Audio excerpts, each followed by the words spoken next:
Hello बच्चों, आज हम बात करेंगे मूविंग चार्जेस एंड मैग्नेटिज्म के लेक्चर नंबर 50 के बारे में। आइए 50वां लेक्चर है, 50th। और यहाँ पर हम डिस्कस करेंगे साइक्लोट्रॉन्स के बारे में। अब इससे पहले हम लोग लॉरेंस फोर्स के ऊपर डिस्कस कर रहे थे, जहां पर 3-4 लेक्चर आए। अब भाई यहाँ से साइक्लोट्रॉन की बातें चलेंगी और साइक्लोट्रॉन के ऊपर 4 से 5 लेक्चर आएंगे। मान के चलो, हाँ, 4 से 5 लेक्चर आएंगे साइक्लोट्रॉन पर, जहां पर आज साइक्लोट्रॉन का पहला लेक्चर होगा। आज हम इंट्रोडक्शन देखेंगे साइक्लोट्रॉन का कि आखिर साइक्लोट्रॉन होता क्या है। इसके बाद एक और लेक्चर आएगा जहां देखेंगे साइक्लोट्रॉन को कैसे बनाते हैं, उसका कंस्ट्रक्शन देखेंगे। फिर उसके बाद 2-3 लेक्चर और आएंगे, लिमिटेशंस देखेंगे साइक्लोट्रॉन के, काइनेटिक एनर्जी क्या है साइक्लोट्रॉन वगैरह की। ठीक है, तो सारी चीजें देखेंगे, लेकिन हम 4 से 5 लेक्चर में साइक्लोट्रॉन को कवर करेंगे, जहां पर आज इसका पहला लेक्चर है और आज हम इसका खाली देखेंगे इंट्रोडक्शन। तो घबराना नहीं, सारी चीजें कवर होंगी धीरे धीरे 4-5 लेक्चर्स में, जहां पर आज साइक्लोट्रॉन का पहला और मूविंग चार्जेस एंड मैग्नेटिज्म का 50वां। शुरू करते भाई। साइक्लोट्रॉन या फिर भाई साइक्लोट्रॉन होता क्या है। ठीक है, साइक्लोट्रॉन, ठीक है। भाई साइक्लोट्रॉन क्या है? एक तरीके की एक मशीन होती है, ठीक है, कह सकते हो भाई एक ऐसी मशीन होती है जो कि चार्ज पार्टिकल्स को असल रेट करने के लिए यूज की जाती है। कि अगर कोई चार्ज पार्टिकल है ऐसे मस्त एकदम बैठा है ऐसे, ठीक है, चार्ज ऐसे है कोई, ठीक है, अब ये मस्त ऐसे बैठा है, ठीक है, सनन सनन सनन सनन धीरे धीरे चल रहा है, ठीक है, लेकिन हमने कहा है मजा नहीं आ रही, इस चार्ज पार्टिकल को थोड़ा असल रेट करते हैं to a very high speed. इसको बहुत ज्यादा स्पीड पर असल रेट करो, मतलब बहुत तेजी से भागे। भाई असलरेशन दोगे तो स्पीड अपने आप उसकी बढ़ जाएगी। तो हमने इसको दे दी असलरेशन। किसका यूज करके दे सकते हैं? साइक्लोट्रॉन का यूज करते हैं असलरेट करने के लिए। तो इसकी वेलोसिटी खूब ढेर सारी बढ़ जाएगी। इसका मतलब क्या है? साइक्लोट्रॉन ये एक मशीन है, एक है, क्या है ये एक मशीन है, ठीक है, यूज्ड टू, जो कि यूज की जाती है, मशीन यूज्ड टू, ठीक है, ठीक है, मशीन यूज्ड टू असलरेट, ठीक है, मशीन यूज्ड टू असलरेट चार्ज, ठीक है, टू असल, मशीन यूज्ड टू असलरेट चार्ज, ठीक है, मतलब किसी भी चार्ज को असलरेशन देने के लिए, असलरेट करने के लिए, ठीक है, यूज की जाए वो एक मशीन, ठीक है, machine use to accelerate a charge, ठीक है, असलरेट अ चार्ज यहां लिखना है, ठीक है, असलरेट अ चार्ज, ठीक है, टू वेरी हाई स्पीड, बहुत ही हाई स्पीड के लिए, बहुत ही हाई स्पीड हो जाए, इतना असलरेशन दो कि हाई स्पीड से भागे चार्ज, ठीक है, machine use to accelerate a charge to very high speed, high speed, ठीक है, high speed, to very high speed, machine use to accelerate a charge to very high speed बोल सकते हैं, या फिर हम यहां लिख सकते हैं to very high kinetic energy, ठीक है, यहां क्या लिखेंगे? To very high kinetic energy, ठीक है, to very high kinetic energy, ठीक है, ठीक। भैया एक मशीन है जो कि हाई काइनेटिक एनर्जी देने के लिए हाई स्पीड पर चार्ज भागे, इस तरीके से असलरेशन देंगे, मतलब चार्ज को इतना असलरेट करेंगी, असल चार्ज को हम इतना असलरेट करेंगे कि वो हाई स्पीड से भागने लगे या उसकी काइनेटिक एनर्जी हाई हो जाए।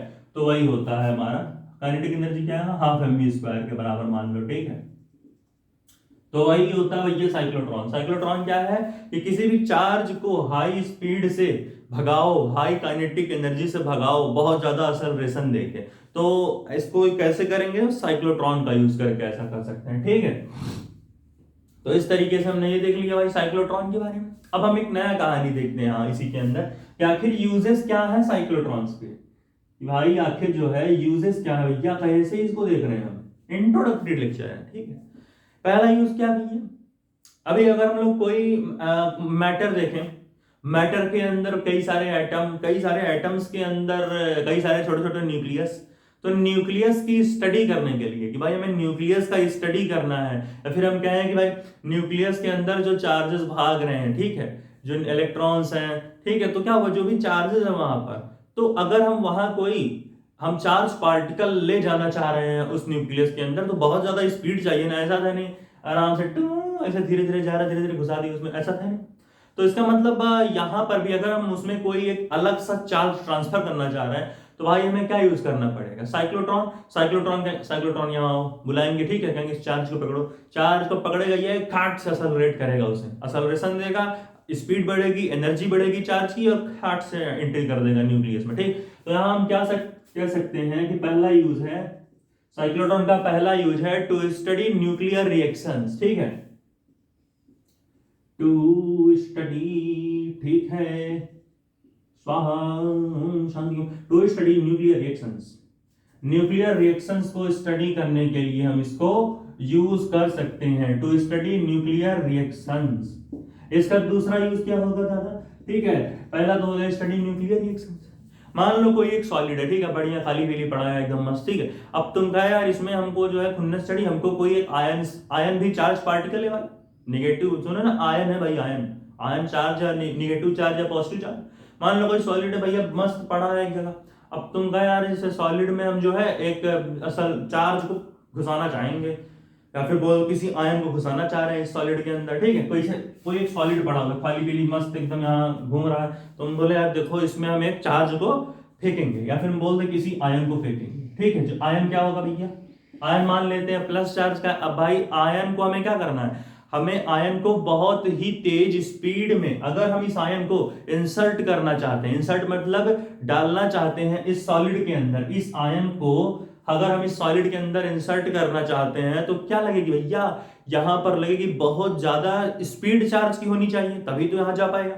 आयन चार्ज एक चीज, ठीक, तो आयन की बहुत ज्यादा स्पीड होगी तभी सॉलिड में जाएगा, तो बहुत स्पीड देंगे, तो मतलब इसका मतलब क्या हुआ, साइक्लोट्रॉन का यूज करना पड़ेगा। साइक्लोट्रॉन का यूज करेंगे तो इस आयन को असलरेट कर देगा, असलरेशन बढ़ी तो इसकी क्या हो जाएगी, इसकी स्पीड भी बढ़ जाएगी आयन की, और आराम से ये सॉलिड में इंसर्ट हो जाएगा। तो भाई सॉलिड में ऐसा थोड़ी कि आयन को ऐसे फेंक दिए ले जाके, ये ऐसा हो नहीं सकता, ठीक है।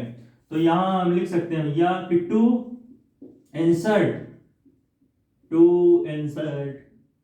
अ सॉलिड, क्या लिख रहे हैं पागल हो गए, हाँ, टू इंसर्ट अ आयन, ठीक है,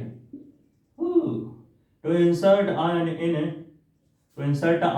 इन अ सॉलिड, किसी भी सॉलिड में आयन को इंसर्ट करने के लिए, ठीक।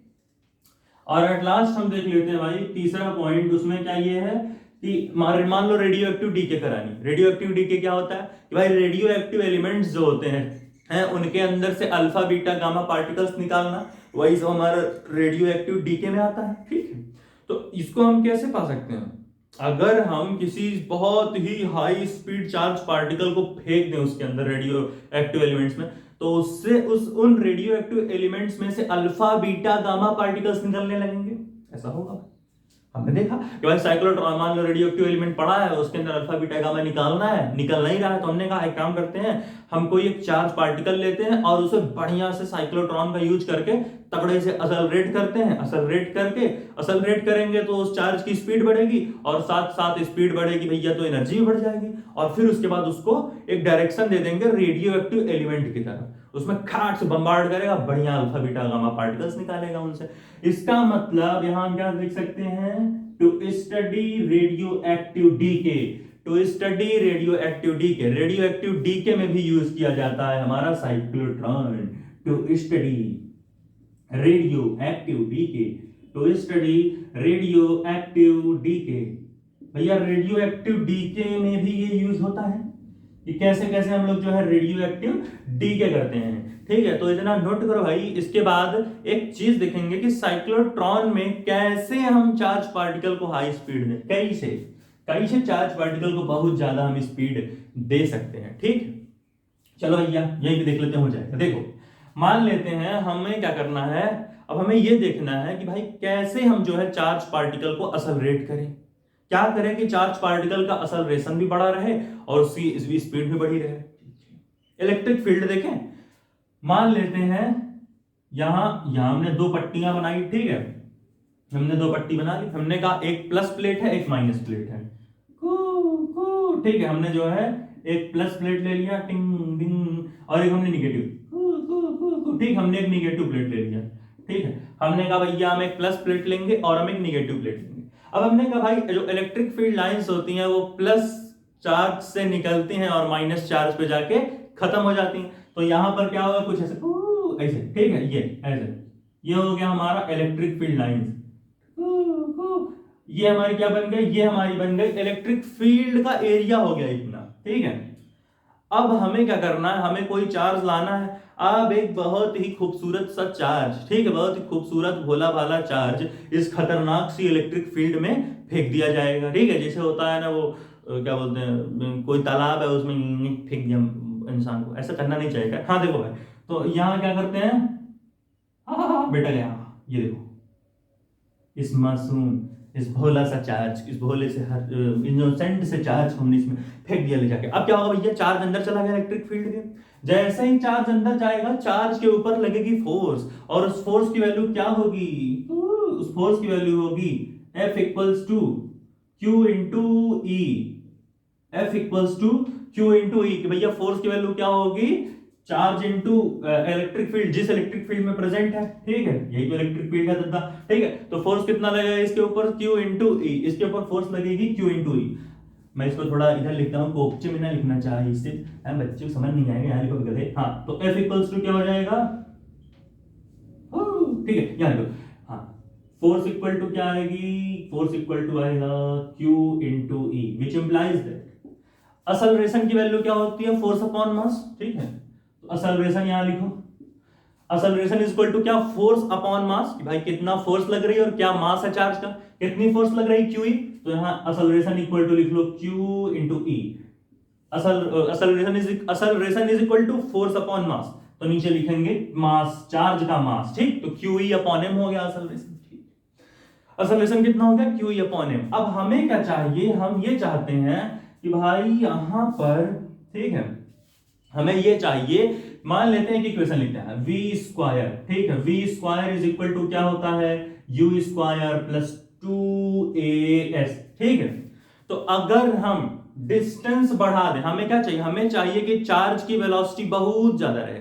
चार्ज की वेलोसिटी बहुत ज्यादा रहेगी तो अच्छा साइक्लोट्रॉन बनेगा। अब चार्ज की वेलोसिटी कम है, ठीक है, चार्ज की वेलोसिटी हमें क्या चाहिए, हमें चाहिए कि भाई चार्ज की वेलोसिटी बहुत ज्यादा, क्या हो, बहुत ज्यादा हो।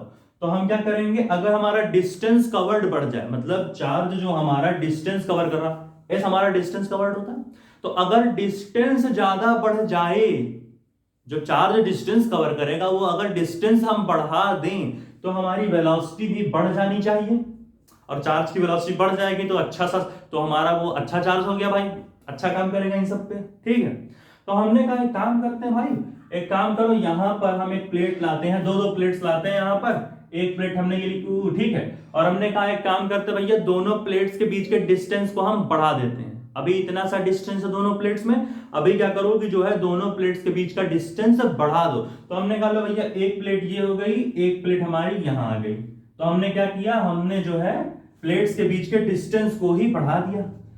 देखो भाई गड़बड़ यहां पर भी है, हमने डिस्टेंस बढ़ाया प्लेट्स के बीच का। अब हमने इलेक्ट्रिक फील्ड लाइन जो है, मान लो ये प्लस है, ये हमारी plus plus plus plus plus की प्लेट है, ये हमारी निगेटिव माइनस की प्लेट है पूरी, negative negative negative negative negative. ठीक है, तो हमारी प्लस की प्लेट है, एक और हमारी निगेटिव की प्लेट। अब इलेक्ट्रिक फील्ड लाइंस प्लस से निकलेंगे, माइनस पे जाकर के खत्म हो जाएंगे ये, ठीक है, ऐसे। तो ये हो गई हमारी इलेक्ट्रिक फील्ड लाइंस, और ये हमारा चार्ज, मासूम सा बोला चार्ज। ठीक है, अब चार्ज के ऊपर फिर से भाई फोर्स लगेगा, क्यूई की फोर्स यहां पर लिख लो, क्यूई फोर्स लगेगी। ठीक है, अब सुनो, डिस्टेंस तो हमने बढ़ा दी, मान लेते हैं बीच का डिस्टेंस हम ये हमारा बढ़ गया, ठीक, डिस्टेंस बढ़ा दिया हमने। अब सुनो भैया, गड़बड़ होगी यहाँ, क्या गड़बड़ होगी, हमने देखो दोनों के बीच का गैप कर दिया, मतलब जो डिस्टेंस है, मान ले इसको हम d1 है और यहां के बीच का डिस्टेंस हमारा मैं इसको d1 मान लेते हैं और इसको हम d2 मान लेते हैं। अब हम क्या कहेंगे भैया कि हमारी, मान लेते हैं जो हमारा d2 है, जो हमारा d2 है वो बड़ा है, ठीक है, d2 is greater than d1। हमारा d क्या है, d हमारा जो है प्लेट्स के बीच का डिस्टेंस है। अब प्लेट्स के बीच का डिस्टेंस को बढ़ा दिया तो डिस्टेंस कवर्ड भी बढ़ जाना चाहिए। अब चार्ज को ज्यादा मौका मिलेगा घूमने के लिए, लंबा डिस्टेंस कवर करने के लिए, और चार्ज जितना ज्यादा इलेक्ट्रिक फील्ड के अंदर रह जाएगा, इसमें फंसा रहेगा, उतनी ही उसकी वेलोसिटी बढ़ती चली जाएगी, क्योंकि लगातार फोर्स लग रही तो एक्सेलरेशन भी बढ़ेगा। लेकिन एक मिनट, क्या कह रहे हो? हमने एक फॉर्मूला पढ़ा था, याद करो, बहुत पहले लेक्चर्स में। क्या? पहले लेक्चर में नहीं, बहुत पहले लेक्चरों में, कि इलेक्ट्रिक फील्ड क्या होता है? Potential upon distance covered. क्या पोटेंशियल है चार्ज पर और कितनी दूर तक वो पोटेंशियल है। तो यहां से क्या देख रहे हो? डी नीचे है, इसका मतलब यहां पर साफ दिख रहा कि ई जो है वो इनवर्सली प्रोपोर्शनल है डिस्टेंस बिटवीन प्लेट्स के। मतलब प्लेट्स के बीच के डिस्टेंस को जितना बढ़ाएंगे इलेक्ट्रिक फील्ड उतनी डाउन होती जाएगी। अगर हमने डिस्टेंस बढ़ा दिया प्लेट्स के बीच का, अगर हमने डिस्टेंस बढ़ाया प्लेट्स के बीच का, तो इसका मतलब इलेक्ट्रिक फील्ड भी क्या होगी? इलेक्ट्रिक फील्ड घट जाएगी। यानी अगर हम यहां इलेक्ट्रिक फील्ड E1 माने और यहां हम इलेक्ट्रिक फील्ड E2 माने, तो हमारा E1 बड़ा होगा E2 से। क्यों भैया? E1 बड़ा होगा। इलेक्ट्रिक फील्ड, यहां पर डिस्टेंस कम है प्लेट्स के बीच, यहां पर डिस्टेंस बढ़ गई, मतलब इलेक्ट्रिक फील्ड घट जाएगी डिस्टेंस बढ़ाओगे तो। अगर तुमने भाई डिस्टेंस बढ़ाया ये सोच करके कि भैया डिस्टेंस, दोनों प्लेट के बीच का डिस्टेंस बढ़ा देते हैं तो चार्ज को ज्यादा डिस्टेंस कवर करने के लिए मिलेगा। अब यहां पर भी डायरेक्टली प्रोपोर्शनल दिख रहा है डिस्टेंस कवर्ड के, तो तुम सोचो भाई ज्यादा डिस्टेंस तक चार्ज मूव करेगा तो उसको वेलोसिटी मिलती रहेगी, तुम ये सोचे। लेकिन फिर जैसे गैप बढ़ाए, यहां पर हमने देखा कि भाई प्लेट्स के बीच के डिस्टेंस को बढ़ा दोगे तो इलेक्ट्रिक फील्ड घट जाएगी। अब जब इलेक्ट्रिक फील्ड घट जाएगी, या मान लो जीरो पोटेंशियल है या कुछ भी पोटेंशियल है, वी भी था ना फॉर्मूले में। अब सुनो, अब जब हमारी इलेक्ट्रिक फील्ड घट जाएगी, यहां से ये इलेक्ट्रिक फील्ड हमारी अगर घटेगी तो एक्सेलरेशन भी घट जाएगा। एक्सेलरेशन देखो भाई डायरेक्टली प्रोपोर्शनल दिख रहा है इलेक्ट्रिक फील्ड के, इक्वल के दोनों ऊपर साइड है, ठीक है, इतना समझ में आता है ना, ठीक है। तो एक्सेलरेशन क्या है? इलेक्ट्रिक फील्ड के डायरेक्टली है, इसका मतलब इलेक्ट्रिक फील्ड घटी तो एक्सेलरेशन भी घट जाएगा, एक्सेलरेशन घटेगा और हमारा फोर्स भी घटेगा। देखो F इक्वल टू क्यू है, फोर्स और इलेक्ट्रिक फील्ड डायरेक्टली प्रोपोर्शनल दिख रहे हैं, दोनों ऊपर है, इसका मतलब इलेक्ट्रिक फील्ड घटेगी तो फोर्स भी घट जाएगा चार्ज के ऊपर, फोर्स घटेगा तो एक्सेलरेशन भी घट जाएगा चार्ज के ऊपर, एक्सेलरेशन घटेगा चार्ज के ऊपर तो चार्ज की स्पीड या वेलोसिटी कह लो वो भी घट जाएगी। और अगर चार्ज की स्पीड ही घट रही है, मेन तो यही है, साइक्लोट्रॉन का मतलब ही क्या है कि चार्ज को हाई वेलोसिटी से भगाना। अब भाई अगर उसकी वेलोसिटी ओवरऑल घट जा रही है तो क्या फायदा? या फिर दूसरी भाषा में एक और फॉर्मूले से हम सीखते हैं, v इक्वल टू क्या होता है? u plus AT। मतलब कि जितने टाइम तक हम रख सकें, वेलोसिटी डायरेक्टली प्रोपोर्शनल टाइम के। इसका मतलब अगर हम 10 सेकंड के लिए रख रहे हैं किसी चार्ज को इस इलेक्ट्रिक फील्ड के अंदर, और एक चार्ज है उसे 15 सेकंड के लिए रख रहे हैं इसी इलेक्ट्रिक फील्ड के अंदर, तो 15 सेकंड के लिए जो चार्ज पड़ा है इलेक्ट्रिक फील्ड में उसकी वेलोसिटी ज्यादा बढ़ेगी। क्यों? क्योंकि यहां पर दिख रहा v is directly proportional to time. जितना देर तक, जितना समय तक चार्ज को रखोगे इलेक्ट्रिक फील्ड में उतनी ही वेलोसिटी बढ़ेगी। लेकिन वही थ्योरी आगे गड़बड़ हो जाएगी, डिस्टेंस जो है इनवर्सली है इलेक्ट्रिक फील्ड के, तो ये कॉन्सेप्ट हमें नहीं यूज करना है। हमें ये नहीं देखना है कि डिस्टेंस बिटवीन प्लेट बढ़ा दे, नहीं, यहां पर सब कुछ घट जाएगा, नहीं कर सकते हम, ठीक है। हमारा भाई प्लेट के बीच का डिस्टेंस क्या होगा? बढ़ा दोगे तो इलेक्ट्रिक फील्ड ही हमारा घट जाएगा, उल्टा नहीं बोला था मैंने, ठीक है। तो हम ये कॉन्सेप्ट यहां पर नहीं यूज करेंगे, और चार्ज की वेलोसिटी वगैरह भी बहुत डिक्रीज हो जाएगी यहां पर, तो ये सब नहीं यूज करेंगे, समझ में आया? दूसरा कुछ देखते हैं, हो गया, नोट कर लो भाई, देखते हैं क्या करना हो गया। क्या छाप लिए, इरेज कर दें, ठीक, चलो इरेज करते हैं, चलो मिटा दो भाई, चलो। तो इस तरीके से हम चीजों को देखते जाते हैं, ठीक है, इस तरीके से हम चीजों को देखते हैं। चलो भैया, यहां पर हम क्या करते हैं, एक काम करते हैं, मैग्नेटिक फील्ड की कहानी लाते हैं। मान लेते हैं कि हम एक मैग्नेटिक फील्ड लाते हैं जो कि परपेंडिकुलर है इलेक्ट्रिक फील्ड के, और वो मैग्नेटिक फील्ड परपेंडिकुलर है चार्ज की वेलोसिटी के भी।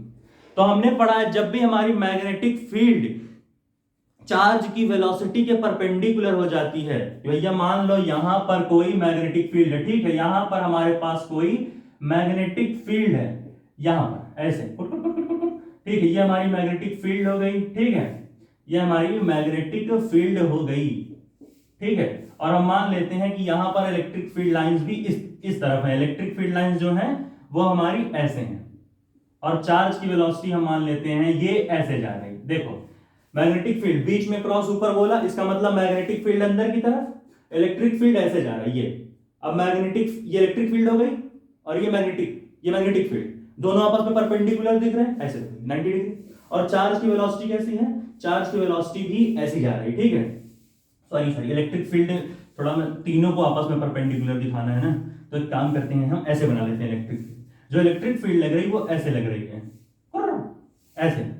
जो हमारी इलेक्ट्रिक फील्ड लग रही है वो हम मान लेते हैं कुछ इस तरीके से लग रही है, ये हमारी हो गई इलेक्ट्रिक फील्ड लाइन। अब देखते हैं, देखो मैग्नेटिक फील्ड हमारी कैसी है, अंदर की तरफ ऐसे, ठीक है। मैग्नेटिक फील्ड हमारी कैसी है, मैग्नेटिक फील्ड हमारी है अंदर की तरफ ऐसे जा रही ऐसे, और जो इलेक्ट्रिक फील्ड लाइन से वो कैसे जा रही ऐसे, एक दूसरे के 90 डिग्री। मैग्नेटिक फील्ड ऐसे, इलेक्ट्रिक फील्ड ऐसे 90 डिग्री। और चार्ज की वेलोसिटी कैसी है, ऐसे जा रही है, ठीक है।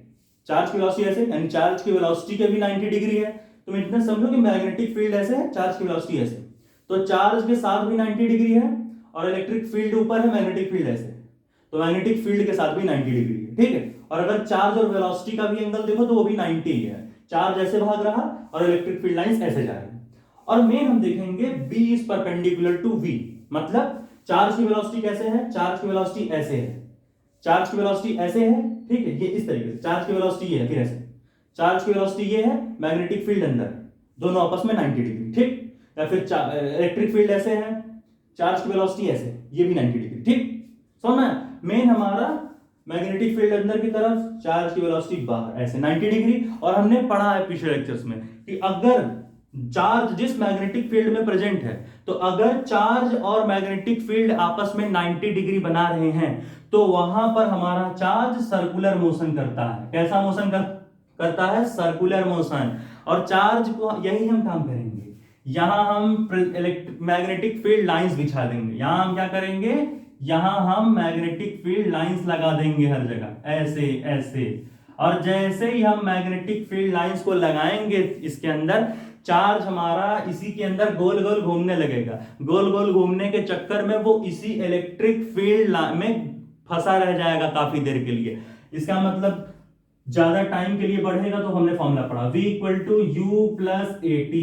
अब सर्कुलर सर्कुलर घूमेगा चार्ज इसी इलेक्ट्रिक फील्ड के अंदर, तो क्या होगा, ज्यादा टाइम तक इसी में फंसा रह जाएगा, गोल गोल ऐसे गोल गोल। इसका मतलब बहुत ज्यादा टाइम के लिए चार्ज इसी में रह जाएगा, और टाइम की ज्यादा टाइम के लिए रहेगा तो V is directly proportional to time दिख रहा, तो वेलोसिटी भी इंक्रीज होती रहेगी, इलेक्ट्रिक फील्ड वगैरह भी इंक्रीज होती रहेगी। हमने लिखा था, मैंने इरेज कर दिया, फोर्स = Q ही था, तो फोर्स भी इंक्रीज होता रहेगा, वेलोसिटी भी इंक्रीज होती रहेगी। तो हम मैग्नेटिक फील्ड का यूज करते हैं, ठीक है। हो गया क्या भाई, नोट कर लो, 1 2 3 4, 1 2 3 4 हो गया। चलो, तो इस तरीके से हम B is perpendicular to V लगा के सारी कहानी को देख सकते थे। तो यहां पे क्या होगा, जैसे हमने मैग्नेटिक फील्ड और वेलोसिटी लिया, चार्ज हमारा ऐसे सर्कुलर सर्कुलर घूमने लगेगा। हमने पढ़ा है कि वो सर्कुलर पाथ घूमता, पूरा बताया। तो इस तरीके से क्या होगा, V = क्या देखा था हमने, U + AT, ज्यादा टाइम के लिए फंसा रह जाएगा इसी इलेक्ट्रिक फील्ड में, इसका मतलब वेलोसिटी इंक्रीज होगी, इसका मतलब जो फोर्स = Q ही था चार्ज पर, वो भी हमारा इंक्रीज होगा, एक्सेलरेशन भी हमारा इंक्रीज होगा। वेलोसिटी इंक्रीज हुई तो मतलब सब इंक्रीज, तो एक्सेलरेशन क्या है, QE/m, ये भी हमारा इंक्रीज होता चला जाएगा, ठीक है। तो इस तरीके से हम चीजों को देखते हैं, ये कहानी खेलेंगे। ये था साइक्लोट्रॉन पर पहला लेक्चर। इसके बाद हम एक नया लेक्चर लाएंगे जहां साइक्लोट्रॉन का कंस्ट्रक्शन देखेंगे, उसके बाद लिमिटेशंस, काइनेटिक एनर्जी। नोट करो भाई, मैं हटाऊं, 1 2 3 4, कैमरा का एंगल कैसे, बहुत अच्छा हो गया, पक्का भाई। चलो इरेज करें, चलो। तो यहां पर इस लेक्चर को खत्म करते हैं। इसके बाद हम साइक्लोट्रॉन पर अब भी 3 से 4 लेक्चर लाएंगे, तो टेंशन ना लो, सारी चीजें कवर होंगी साइक्लोट्रॉन के ऊपर। तब तक के लिए पढ़ाई करते रहें, ऑल द वेरी बेस्ट। अगला लेक्चर हम बहुत ही जल्द लाएंगे।